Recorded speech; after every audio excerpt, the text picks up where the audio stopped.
안녕하십니까. 정치 쇼핑몰 오늘 이서령 박사님을 모시고 대한민국 문재인 정부의 위원회에 대한 문제점들 얘기 들어보도록 하겠습니다. 반갑습니다. 네, 안녕하십니까. 네, 반갑습니다. 네, 반갑습니다. 네, 휴가는 다녀오셨습니까? 아, 못 갔습니다. 못 간 분들이 많아요. 전화 기다리느라고. 아, 그러신 분들 많죠. 예. 네. 오늘 뭐 위원회를 주제로 좀 말씀. 네. 제가 언론을 좀 검색하다 보니까 이 위원회 가지고 말들이 많더라고요. 아, 네, 요즘 근데 가장 핫하게 떠오르는 위원회가 그 원자력 발전 네. 관련해 공론조사위원회. 공론조사위원회 네. 가장 핫하죠. 그렇죠. 네. 네. 근데 이제 그게 이제 위원회가 이제 뭐 이런 특징이 있죠. 주로 이제 책임을 회피하기 위해서 네. 의사결정하기 어려울 때 네. 위원회를 만들어 가지고 뒤에서 조정하고 그래서 이제 특정한 결정권자가 원하는 답을 미리 만들어 놓고 위원회를 통해서 국민들에게 일정한 정당성을 확보하기 위한 네. 그런 차원에서 위원회를 이제 활용하기도 하고 속된 말로 나팔수 역할 좀 해라. 예, 그런 건가요? 약간 뭐 그런 측면도 있고요. 예. 그래서 이제 이게 위원회가 여러 가지 측면에서 볼 때 아주 그 다각도로 이유 가치도 많고 또 문제점도 있고 또 좋은 측면도 있고 그렇습니다. 근데 이게 이제 우리가 이제 이렇게 알다시피 북한의 김정은도 그 위원장이지 않습니까? 아, 위원장이네요. 국방위원회 위원장이잖아요. 네. 근데 이 위원장이라는 게 하여튼 그런 측면에서 굉장히 상향식 제도 같은데. 그렇죠. 스펙트럼이 아무튼 다양한 그런 특징이 있는 거예요. 지금 오늘 말씀하실 게 이제 문재인 정부에서 뭐 부활하는 위원회 공화국 이렇게 말씀하신 거 보니까 예. 순기능보다는 좀 역기능에 대해서 오늘 말씀하실 것 같은데 지금 문재인 정부 출범 후에 위원회가 좀 많이 생겼죠. 많이 생길 수밖에 없는 상황인 것 같아요. 배경에 대해서 조금 설명해 주시면서. 문재인 정부의 그 정권의 특성상 위원회가 많이 생길 수밖에 없는 그런 것 같고 지금 현재까지는 한 20개 정도 이렇게 그 론칭을 하고 계신 것 같은데 앞으로도 뭐 늘어나면 늘어났지 줄어들 것 같지는 않습니다. 그 지금 말씀하신 정부의 특성이라는 게 워낙 그 자리 줘야 되는 사람들이 많아가지고 그걸 위원회를 통해 가지고 소화시키려는 뭐 그런 것도 포함이 포함되죠. 포함되는데 물론 이제 저는 문재인 정권의 진정성을 이해를 하고 싶어요. 왜냐하면 정말 하고 싶은 일들이 정말 많거든요. 이분들이. 정말 많은데 그 많은 것들을 하려다 보니까 일정한 그 틀을 만들어 가지고 그 속에서 확대 재생산도 시키고 거기서 좀 다듬기도 하고 굽기도 하고 이런 이제 작업이 이제 필요한 거죠. 그런 차원에서 이제 위원회가 필요하긴 한 것 같습니다. 근데 이게 잘못하면 그냥 띄워놓고 아무 결론도 없고 논의만 하고 그렇죠. 왜냐하면 지금까지 해왔던 위원회의 대부분의 실적들이 그런 것들 보여주고 있는 것이 아닌가 그런 생각이 듭니다. 이전 정부나 그전 정부서도 위원회 많았잖아요. 많았죠. 근데 이제 가장 많았던 거는 노무현 정부 때 제일 많았죠. 네, 노무현 정부 때 제일 많았죠. 아니 뭐 그런 부분들을 어느 정부 부처에서 할 수도 없고 그러면 새로운 사람들이 정부 부처로 들어갈 수도 없고 그러니까 뭐 그럴 수밖에 없는 그런 구조도 있는 거 아닌가요? 시대적 상황이. 뭐 그런 것 같습니다. 어쩔 수 없는 이제 구조 여건상 그런 부분이 이제 태생적으로 나타날 수밖에 없는 그런 여건이 될 수 있을 것 같은데 제가 그 자료 화면에 보면은 몇 가지 좀 분류를 좀 해봤어요. 지금 이제 우선 그 법적인 그 배경을 갖고 이미 출범해서 활동하고 있는 거는 이제 일자리위원회 하나죠. 일자리위원회. 대통령 직속. 그렇습니다. 저 지금 말씀드리는 건 전부 대통령 직속만 말씀드리는 거예요. 대통령 직속이에요. 네, 대통령 직속만. 지금 뭐 여기 보니까 이게 직속입니까? 정책기획위원회. 그럼 을지로위원회도 있네요. 그럼요. 저도 원래 그 문재인 캠프에서 만들었던 뭐 그런 것들도 있고 당에 있었던 것들도 있고 지금 말씀하신 을지로위원회는 당에서 야심차게 활동을 했었던 위원회죠. 저기 뭐 하는 위원회예요? 일지로위원회는? 을지로위원회는 그 글자 그대로 을이지 않습니까? 을. 을. 갑과 을에 관계되는 그런 부분에 있어서 이가 거기에 물론 이제 뭐 을지로 그 뭐 또 도로 이름도 있고 해서 그렇게 이제 명명을 한 건데 갑과 을의 관계에 있어서 을을 보호하기 위한 그런 각종 뭐 정책들 뭐 이런 것들을 뭐 검토하는 그런 위원회가 되겠죠. 근데 그것도 지금 대통령 직속으로 서치하겠다 이렇게 공언을 했고.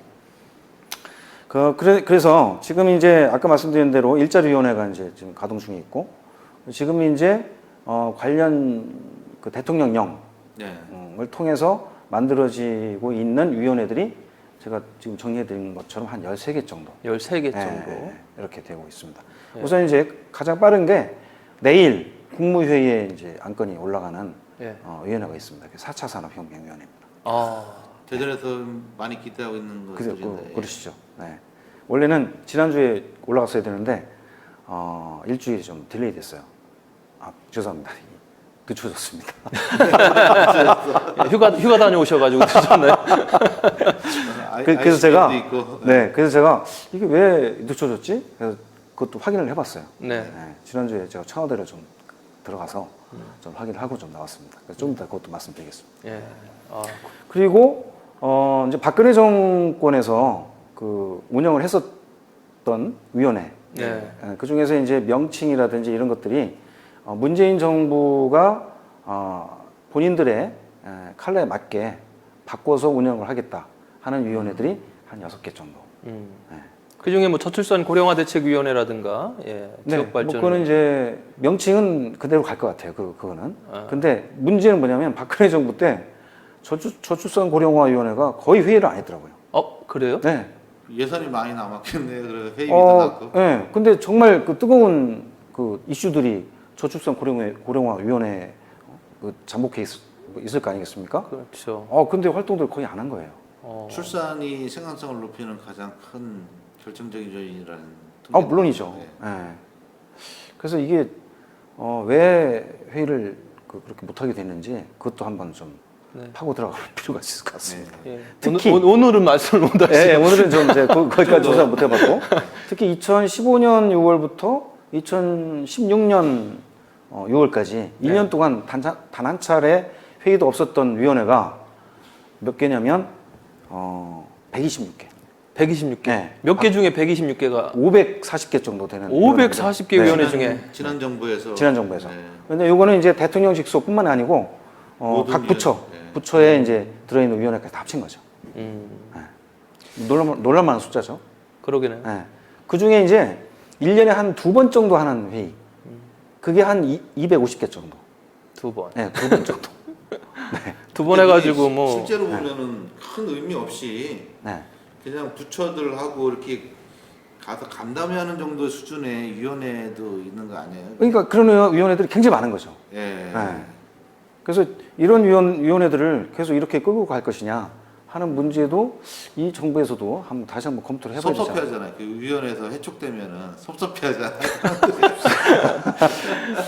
섭섭하죠. 네. 저도 뭐 위원회 한 3개 정도 하고 있는데 1년에 뭐 한 번 정도 해야 하는 것 같습니다. 근데 말씀하신 대로 갑자기 없어지면 좀 아쉽긴 해요. 그죠? 실제로 이제 좀 아까 말씀하신 것처럼 해촉되면 뭐 별로 기분이 안 좋겠죠. 근데 내가 스스로 그만둬도 별로 좀 허망한 그런 생각이 좀 듭니다. 그래서 위원회라는 게 이제 그런 여러 가지 이제 문제점을 갖고 있는 것 같은데 또 한 가지 제가 그 범주로 그 구분을 해놓은 것이 박근혜 정부에 있었던 위원회 중에 리모델링해서 그 다시 이제 이 정부에서 론칭하려고 하는 위원회들 그런 부분들이 몇 개 있어요. 아까 좀 말씀드렸지만 한 6개 정도 있었다고 말씀드렸죠. 저출산 뭐 고령화 대책위원회는 그대로 갈 거고 지방자치발전위원회하고 지역발전위원회가 있습니다. 여기 대전 충청권의 인사가 2분이 위원장을 하셨죠? 그렇죠. 심대평. 또 한 분 누구죠? 우리 충북의 이원종. 그래서 이제 그 지역발전위원회는 옛날에 국가균형발전위원회, 그러니까 참여정부 때 국가균형발전위원회하고 거의 맥을 같이 한다고 보면 됩니다. 균형발전위원회. 그럼 이 정부에서 국가균형발전위원회 이름을 바꾸겠죠? 그럴 가능성이 큽니다. 그 다음에 지방자치발전위원회. 그거는 이제 약간 성격은 좀 다른데 지방분권 촉진위원회가 있었는데 네. 박근혜 정권 들어와가지고 이 지방분권 촉진위원회라는 이름을 없애고 지방자치위원회로 통합을 시켰어요. 지방자치발전 제도하고 그다음에 지방분권 제도하고 합쳐가지고. 그래서 이 정부에서는 다시 지방분권이라는 이름을 다시 살릴 가능성이 크다 하는 말씀 좀 드릴 수 있겠고요. 그다음에 이제 아까 원자력과 관련된 공론화위원회 말씀드렸지 않습니까? 예. 이제 원자력 규제위원회라고 이제 이름이 바뀌는데 저기 원래는 원자력 안전위원회였어요. 예. 근데 규제자가 딱 들어가잖아요. 위원회 이름이 엄청나게 네, 규제자가 딱 들어가요. 그러니까 저거는 의사결정권자의 강력한 의지가 스며 있는 그런 규제하겠다. 명칭이에요. 그렇죠. 네, 이름부터 네, 그냥. 그렇죠. 이제 진짜 탈원전 하겠다. 그런 냄새가 풀풀 풍기는 아주 전형적인 이름이라고 볼 수 있겠죠. 아, 이게 들어보니까 위원회 이름만 봐도 네. 어떤 정부의 방향, 정책 방향이 그렇죠. 일치시네요. 네, 그렇습니다. 국가에너지위원회는 뭐 유명무실했던 걸 다시 살리는 거고요. 저건 왜 살렸을까요? 이명박 정부에서 에너지 정책에 대해서 굉장히 비리도 있다 뭐 이래가지고 문제가 네. 많았던 거 아닙니까? 그래서 아마 예. 박근혜 정부 때 저게 유명무실화 됐었는데 네. 사실 국가에너지위원회가 정상적인 작동이 필요하죠. 왜냐하면 국가와 관련된 국가를 운영하고 지탱해 나갈 수 있는 그런 에너지 정책들 모두 저기서 다 손을 봐야 되니까 필요하죠. 그다음에 임금정책위원회 최저임금위원회였어요 원래는. 네, 저것도 임금정책위원회로 이름을 바꿔가지고 새로 띄우겠다 이렇게 정리가 되는 것 같습니다. 그다음에 제가 참고로 각계 설립 요구 각계가 지금 설립을 요구하고 있는 위원회들 몇 가지 정리해놨는데 좀 뭐 너무 많죠. 네. 네. 뭐 저는 이런 수고하고, 위원회가 유명무실한 위원회로 갈 공산이 그렇죠. 크겠네요. 네. 예. 왜냐하면 저번에 이제 각 그 직능군별로 예. 우리 쪽 직능에도 위원회 하나 좀 만들어 달라. 어디로? 대통령 직속으로. 이런 위원회. 이런 거죠. 여기서 궁금한 게 위원회 설립에 대한 부분은 네. 별도 규정이나 이런 게 없나요? 규정을 만들어야죠. 예. 네. 그래서 이제 지금도 아까 4차 산업혁명위원회도 예. 대통령령으로 만들어서 그 설립안을 만들어 지금 내일 국무위원회 통과를 앞두고 있는데 각각의 위원회가 전부 설립 근거가 있어야 됩니다. 그거는 이제 뭐 국회나 이런 데 의결 사항은 아니고. 네, 그렇죠. 거기까지 할 필요는 없죠. 예. 네. 대통령 직속이니까. 네. 그러니까 이제 청와대 대통령 훌륭하고. 직속 말고 각 주무부처도 마찬가지라는 얘기죠. 예, 장관령에 그렇죠. 의한 네, 네, 장관령에 그렇습니다. 의한 위원회 네. 설치 그렇습니다. 또는 뭐 폐지 뭐 할 수 있다는 말씀이시네요. 그렇죠. 예. 이게 대부분은 이제 또 법적인 근거를 갖고 있으면 더 안정적이 되죠. 예. 네. 국회에서 이제 통과를 하고 그런 과정에서 이제 스크린도 좀 되고 그렇게 이제 설립하는 것이 이제 일반적인 원칙이고요. 제가 그 밑에 554개 중 아까 예. 말씀드렸던 거 106개 특정 기간에 1년을 추출해 본 거예요. 아까 말씀드린 대로 예. 회의가 전무 단 한 차례 회의도 없었다. 아마 이제 위원회 규정에 그럼 저런 거 넣어야 되겠네요. 특정 기간에 회의가 전무한 위원회는 자동 폐지되다. 자동 폐지. 그걸 일몰제라고 하죠. 예. 그렇죠. 일물제를. 예. 그런 것도 한번 좀 검토도 필요할 것 같아요. 그다음에 국무총리가 참여하는 회의도 한 60여 개나 된다고 합니다. 예. 1년에 2번 참석하면 120번인데 이낙연 총리께서 예. 야, 내가 어제 이거 한 번 가기도 어렵겠다, 야. 뭐 이러셨다고 합니다. 야. 네.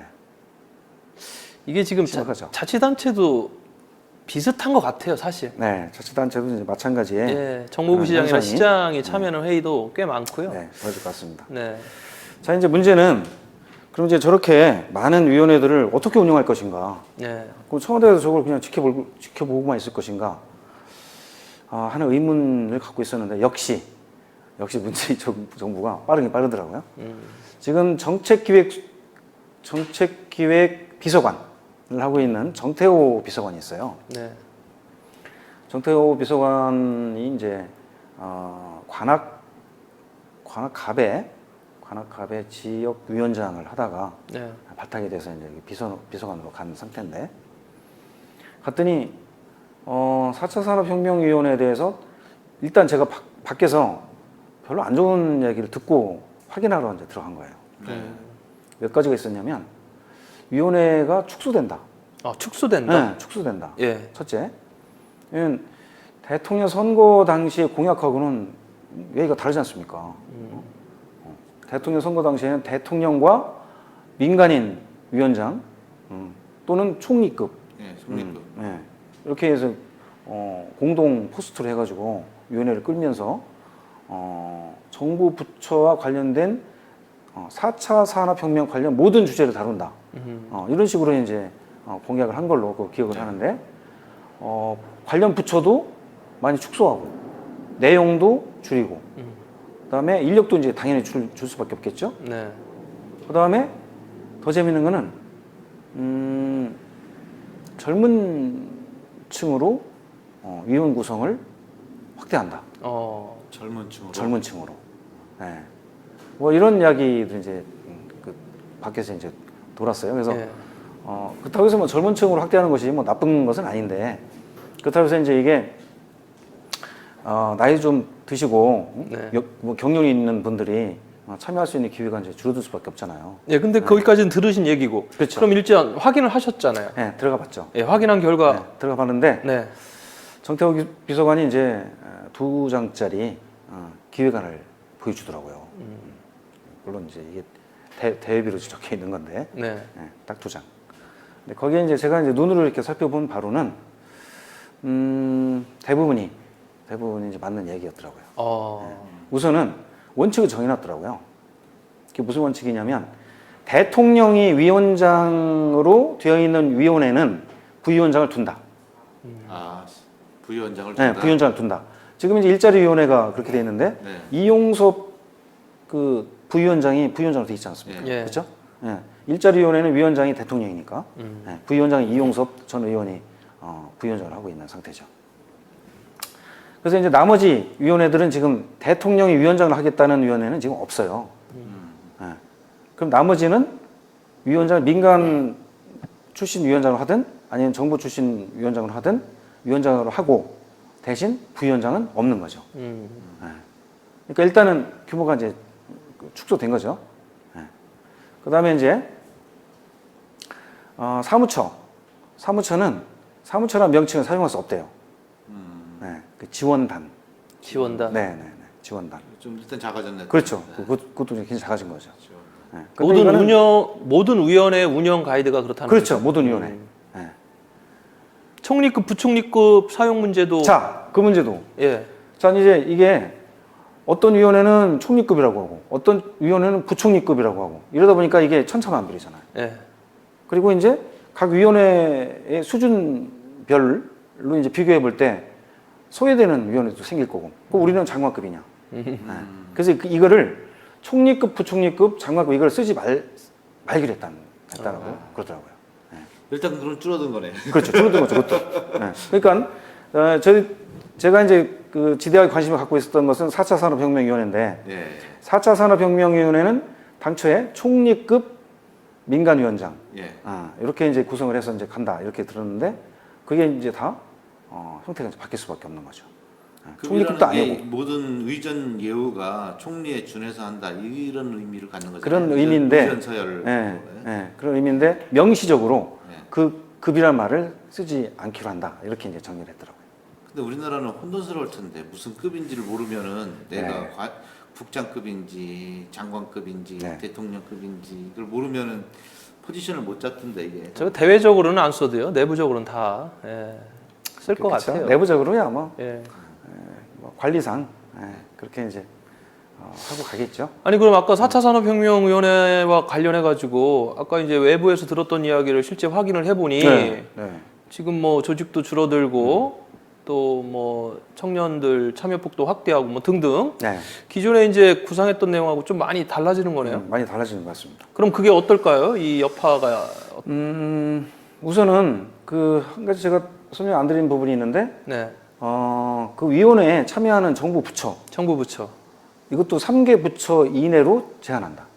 제한한다? 네, 제한한다. 아니 4차 산업혁명위원회는 이게 협업이라든가 여러 부처가 같이 움직여줘야 되는 거 아닙니까? 그렇죠. 근데 거기도 3개 부처를 맥시멈으로 해서 제한한다. 이렇게 돼 있더라고요. 그 예를 들어 가지고 4차 산업혁명위원회는 관련 부처가 어디 될까요? 지금 뭐 과학기술 과학기술 이번에 정보통신이요. 정보통신부 그다음에 농림부 들어갈까요? 농림부? 네, 거긴 안 들어갑니다. 안 들어갑니까? 네.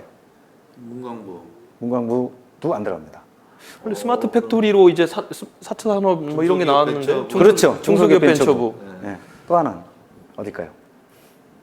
산업부 뭐. 산자부 아닙니까? 산업자원부. 저도 산자부라고 생각했는데 산자부가 아니고 예. 고용노동부더라고요. 아, 네. 일자리 창출 쪽으로 때문에 그런 것 가겠다. 네. 고용노동은 많이 들어갈 것 같네 그러면. 그렇죠. 이미 뭐 일자리위원회도 뭐 다 네. 주관부처가 돼 있는 것이고. 자, 이렇게 해서 이제 3개 부처로 제한해 놨는데, 그 나머지 뭐 금융위원회라든지, 뭐 여러 가지 이제 관련된 부처도 굉장히 많잖아요. 지금 말씀하신 것 농림부도 이제 필요할 거고.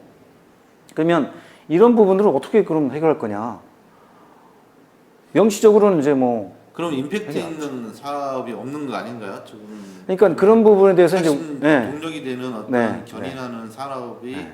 있어야지만 이 정부가 협력을 해서 경제 발전을 이룰 텐데. 그러니까 그래서 이제 이런 부분이 이제 우려가 되는데 물론 이제 그 위원으로 각 부처의 장관이 위원으로 회의에 참석하느냐 마느냐의 여부에 관건이 되는 부분인데 물론 그렇지 않다고 해서 뭐 다른 농림부라든지 이런 쪽에 뭐 자료를 요청해서 뭐 자료 만들고 이런 부분이 뭐 진행이 안 되는 건 아니죠. 근데 명시적으로 이제 위원으로 안 되던데. 안 되는 게 아니고 실제로 안 되던데. 자, 그렇게 되면 이제 지금 말씀하신 것처럼 그런 우려가 현실화될 수가 있을 수밖에 네. 없죠. 자, 그래서 이제 그런 부분들은 명시적으로 확인을 했는데 이제 그게 이제 우려가 되는 겁니다. 그리고 이제 청년 원래는 어떻게 들었냐면 30대 중심으로 해서 위원 구성을 마친다. 이렇게까지 소문이 났더라고요, 밖에. 네, 각 위원회를. 네. 거의 모든 위원회를 30대 중심으로 구성을 한다. 야, 그럼 본 위원회를.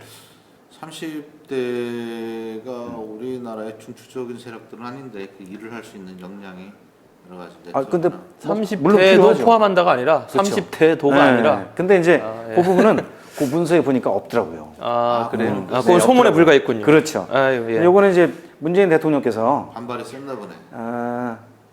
그러니까 젊은 층의 의견을 많이 들을 수 있는 수렴할 수 있는 장치를 만들어라라고 지시를 했는데 그것이 밖으로 나가면서 확대 재생산된 것 같아요. 참여할 수 있는 기회가 들어가야죠. 그들의 미래인데. 물론 뭐 참여해서 같이 해야죠. 뭐 세대 간 의사소통도 필요한 부분이고 그렇기 때문에 아무튼 뭐 그런 차원에서 이제 몇 가지 이제 팩트를 확인을 했는데 네. 전반적으로는 위원회의 위상이 네.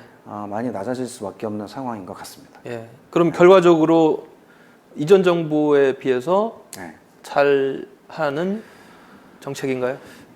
일단은 예. 그 두 가지인데요. 예. 첫째는 정책기획 비서관이 관련된 위원회를 모두 그 손에 쥐고 방만하게 운영이 되거나 네. 또는 운영이 잘 안 되거나 하는 부분들을 체크하면서 가겠다라는 의지가 좀 보이는 것 같아요. 그러니까 관리를 잘 하겠다. 관리를 잘 하겠다. 네. 효율적인, 네. 실질적인 위원회로. 네. 예. 그런 차원에서는 이제 긍정적인데 예. 좀 아까 말씀드린 것처럼 모든 위원회를 당초에 이제 관련된 사람들이 생각했을 때 그런 높은 수준의 또는 큰 규모의 그런 위원회에서 많이 줄어들 수밖에 없는 상황이다. 이거는 감수해야 되지 않느냐. 민간이 참여할 수 있는 정책에 참여할 수 있는 기회가 위원회밖에 없는 거죠. 사실은 자문들이라든지 이런 것밖에 없는 주요한 통로죠, 사실상. 네, 근데 그런 것도 축소되는 거네요. 그래가지고. 그럴 수밖에 없을 것 같습니다. 민간 전문가들의 참여의 폭이 네, 그렇게 폭 죽는 거다. 네, 그렇죠. 근데 이제 사실은 위원회 활동이라는 게 한계가 있어요. 예. 저희가 이제 비슷한 위원회 위원으로 활동을 한 적이 있었는데 2011년부터 13년 말까지 이명박 정부 때였는데 국회 추천으로 대통령 소속 지방분권 촉진위원회 위원을 한 적이 있었습니다. 2년 정도 했는데 그때 활동을 하면서 보니까 위원회 활동이라는 게 명백한 한계가 있어요. 네. 어떤 한계가 있습니까? 예. 어떤 한계가 있냐면 예. 여기서 의사결정을 낼 수가 없어요. 자문기구입니다. 의결기구 아니죠. 그렇죠. 자문기구입니다. 물론 물론 위원회 내에서의 결론은 내죠. 아니, 근데 제가 그쪽 공무원들 봤는데 네. 얼굴에 써 있어요. 공무원들이 무능 이렇게 그 사람들 얼굴에 써 있어 이렇게 무능. 아 나한테 왜 일을 시켜? 이렇게 써 있더라고. 제가 그렇죠. 본 뭐 일단은 주관적인. 그렇죠. 지극히 주관적인. 일단은 이제 정부 부처의 핵심 요직은 아니죠. 예. 왜냐면 이건 아까 말씀드린 것처럼 지원단이니까 이쪽에 나와 있는 건 한직이라고 볼 수 있죠. 그런데 한직에 와서 이런 걸 하려니까 뭐 힘빨이 안 받는 것도 사실이죠. 본인 스스로가 그런 측면도 있고 또 다른 측면은 뭐냐면 아까 그 참여할 수 있는 장 부처 3개 이내로 줄인다고 했지 않습니까? 네네. 장관이 참석한 경우가 단 한 차례도 본 적이 없어요. 아, 위원회는 그렇게 만들어 놓고. 네. 단 한 차례 본 적이 없습니다. 그게 유명무실한 거네요. 그렇죠. 그 사실은 제가 이제 위원으로 참석하면 그 이제 장관도 이제 같은 위원이니까 이게 해석을 하면 저도 장관급이잖아요. 그분들도 같은 위원급이고 또 서로 이렇게 나눠 보면 근데 그런 부분들이 잘 매칭이 돼서 잘 굴러가지가 않아요. 조금 아까 말씀드린 것처럼 유명무실화될 가능성이 굉장히 크다 하는 부분이죠. 일정 또 뭐 좀 민감한 정책에 대해서 그 쿠션 효과라고 해야 되나요? 뭐 그런 역할로 또 위원회를 활용하려는 처음에 의도도 있는 그렇죠. 것이고. 처음에 말씀드렸던 원자력 관련된 공론화위원회가 이제 대표적인 케이스라고 볼 수가 그렇죠. 있는데 논란이 많았죠. 그렇죠. 그런 측면에서 이제 정권이 이제 활용을 하는 그런 차원으로 전락이 되지 않을까 하는 것이 이제 우려되는 부분이죠. 그래서 위원회 구성 면면을 보면 딱 보여집니다. 어떤 분들이 들어가서 친정부 쪽이냐, 정말 중립적이면서 합리적이냐, 뭐 이런 위원회 구성이 그렇게 뭐 바로 보여지잖아요. 이 위원회가 그래도 제가 참여해본 바에 의하면은 결정적인 벗어나는 범주는 그리고 또 그 안에서 이루어졌던 얘기들이 사회 여론의 형성에 기여를 하고 뭐 그렇게 아주 적극적으로 도움은 안 되지만 많은 큰 도움이 되는 것 같아요. 그런데 정보가 다 나오는 거잖아요. 또 나와서 불합리한 부분들도 알려지기도 하고.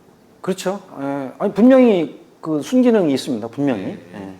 그리고 이제 분명히 그 순기능 역기능보다 많다고 저는 생각하고 싶고요. 그래서 이제 문재인 정부에서는 그런 순기능을 어떻게 하든지 최대한 살려서 잘해보겠다는 뜻으로 그렇죠. 이렇게 하는 거예요. 실제로 할 수 있는 범주 내로 하겠다. 명분상 그런 것 같습니다. 아니고 그런 것 같습니다. 실제로 하겠다. 서두에 부활하는 위원회 공화국 이렇게 탁 강하게 날리셔가지고 조금 더 세게 나가실 줄 알았더니 좀 아름답게 이렇게 또 지금 어떻게 되나요? 그 지금 원자력 그 관련돼서 진행되고 있는 위원회는 그 원자력 관련된 거는 뭐 워낙 그 최고 의사결정자의 뜻이 워낙 확고한 것 같아요. 그러다 보니까 그 위원회 공론화위원회에 들어와 계신 분들도 그렇고, 그리고 이제 앞으로 저 들어가실 뭐 원자력 규제위원회에 들어가실 분들도 그렇고, 최고 의사결정자의 뜻에 맞추기 위해서 활동을 하지 않겠습니까? 저는 이제 이렇게 문제가 있다고 봐요. 아니 저는 문제 없다고 보는 게 이 정책 위반자가 정권을 가진 자가 어떤 일을 하는 데 있어서 나 이 일을 하는데 리스크 요인이 뭐냐? 그걸 와서 문제가 된다면 해결해주겠다. 또 의견을 충분히 듣겠다. 근데 방향은 정해졌다. 뭐가 나쁘자는 거죠? 나는 그런 생각도 있어요. 아니 그거는 이제 그렇죠. 강하게 드라이브를 걸어서 밀어붙이려면 그냥 정부 차원에서 하면 되는데 위원회라는 구조를 만들어 가지고 뭔가 소통과 이렇게 뭐 민의를 반영했다라는 이런 그런 부분을 또 이제 포장하는 그런 부분에 맞습니다. 대한 우려죠. 그런 거에 대한 우려입니다. 제가 우려하는 부분이 이 교수님 말씀하신 그 부분하고 똑같아요. 왜냐면 저 위원회를 그냥 도구로 활용을 하는 것이 아니냐. 그러면은 더 나은 방법도 있나요? 다른 방법이? 정말 객관적인 결과가 나올 수 있도록 위원 구성을 해줘야죠. 객관적이라는 거는 숫자적인 구성인가요? 아니요, 찬반에 대한 입장이 있거든요. 그간에 어떠한 활동들이라든가 연구 분야가 있으니까 그것들에 대해서 원전에 대한 좀 찬성 쪽. 저는 객관적으로 하면은 백패한다고 생각해요. 전 정부가 지금의 객관적으로 동수 또는 뭐 어떤 정책적 과정들을 비슷하게 균형을 맞췄다. 당연히 진다. 왜? 지금 원전을 폐지하다는 의견은 새로운 얘기고 네. 그 지금 원전 마피아들이 구축해놓은 모든 그 생태계는 아주 견고하게 네. 자본도 있고 네. 근데 이거를 깨기가 굉장히 어려운 거 아닌가. 뭐 저는 그런 생각이 있거든요. 너무. 우리 김 대표님 말씀도 일리가 없는 건 아닌데요. 네. 저는 이제 원자력과 관련해서는 네. 이런 말씀을 드리고 싶어요. 사실은 제가 국회 있을 때 제 전문 분야였었고 네. 하기 때문에 저도 이제 할 말이 많은데 원자력과 관련된 거는 여러 가지 측면을 다양하게 그 접근을 해야 될 필요성이 있습니다. 다양하게. 그렇죠. 이제 원자력만 보면 정말 위험한 무기죠. 에너지로서의 원자력. 그렇죠. 네. 그래서 에너지 특히 이제 전기를 생산하는 자원으로서의 네. 원자력은 굉장히 필요한 부분일 수가 있어요. 네. 지금 이제 우리가 이제 전기를 굉장히 값싼 요금을 쓰고 있지 않습니까? 네. 그 덕택이 전부 거의 원자력 발전 때문에 그런 거라고 네. 알고 있어요. 특히 지금 이제 우리는 그 전문 용어로 기저부하라고 그러는데 기저부하의 40% 이상을 원자력 발전이 지금 차지하고 있습니다. 만약에 그 원자력 발전을 대체한 다른 태양광이라든지 풍력이라든지 이런 신재생 에너지로 교체할 경우에 들어가는 비용은 이루 말할 수가 없겠죠. 그러니까 비용 차이가 굉장히 클 수밖에 없다는 거고 그 클 수밖에 없는 비용 차이는 소비자 전기요금의 상승으로 갈 수밖에 없다. 근데 이 부분에 대해서 이제 갑론을박이 있어요. 네네. 근데 그 부분에 대해서 명확하게 한번 짚어보자 하는 측면이 하나 있고요. 또 다른 측면은 원자력 발전과 관련된 산업이 상당 부분 한국에서 발전을 시켜왔어요. 네. 네. 그 부분에 대한 공로, 네. 그 공로를 인정하지 않을 수 없죠. 네. 그리고 그 부분 가지고 수출하고 있지 않습니까? 네. 수출했나요, 진짜? 수출하고 있죠. 예. 네. 기술도 팔고 있고 실제로 이제 뭐 원자력 발전소 지어가지고도 팔고 있고 그런 부분도 있고 또 다른 측면은 이 부분이 이제 관련된 산업계, 네. 중소기업들 이 산업을 통해서 지금 생존하고 있는 중소기업들도 굉장히 많아요. 네. 이제 그런 부분들도 도외시할 수 있는 부분은 아니다라고 생각을 하죠. 그래서 이런 여러 가지 부분들을 같이 놓고 종합적인 평가를 한다면 저는 타협안이 나올 수 있을 거라고 봅니다. 타협안. 네. 저도 그 부분에 대해서 굉장히 동의를 하는 게 지금 뭐 영국이나 일본 같은 경우는 원전 강국이에요. 왜냐하면 이제 대체 에너지를 생산해낼 수 없는 지역적인 그 특징이 있거든요.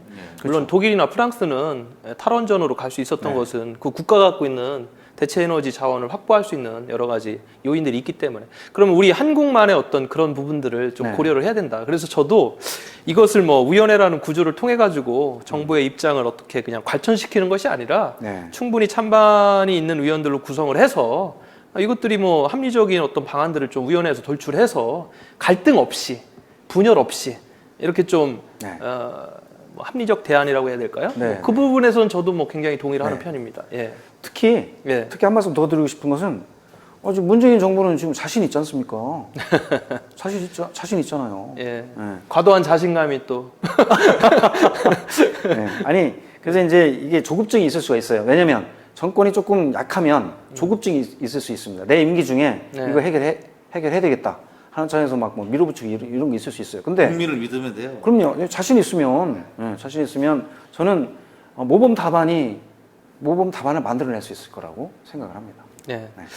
자, 오늘 위원회 이야기를 쭉 하시다가 이제 지금 뜨거운 감자로 떠오르고 있는 이제 원전 관련돼 가지고 위원회 기능까지 이렇게 말씀을 해주셨습니다. 4차 산업혁명위원회 이제 뭐 조금 아쉽네요. 지금 분위기 자체가 그렇죠? 대전시도 영향을 받을까요? 이 영향은 뭐 연동되는 것이기 때문에 어쩔 수 없죠. 내일 발표하면 확실하겠네요. 그렇죠. 지켜보도록 할게요. 근데 중요한 거는 이제 운영상의 묘, 운영상의 묘를 10분 발휘할 수도 있을 것이다 하는 거 거기에 이제 기대를 걸 수밖에 없는 거죠. 우리 이 박사님께서 끝까지 잘 관찰해서 수시로 체크하고 이의 제기하시고 청와대까지 들어가셔서 확인할 정도의 어떤 열정과 굉장히 고생 많으셨네요. 뭐 오늘 또 다른 얘기. 이거 마무리 지어야죠. 예. 아무튼 좀 아까 말씀드린 것처럼 순기능과 역기능이 있는데 문재인 정부에서 그 순기능을 최대한 잘 살려서 위원회를 통해서 국가 경영을 한 단계 더 업그레이드할 수 있는 그런 정권이 되셨으면 좋겠습니다. 감사합니다. 네, 감사합니다. 예, 고맙습니다. 네, 수고하셨습니다.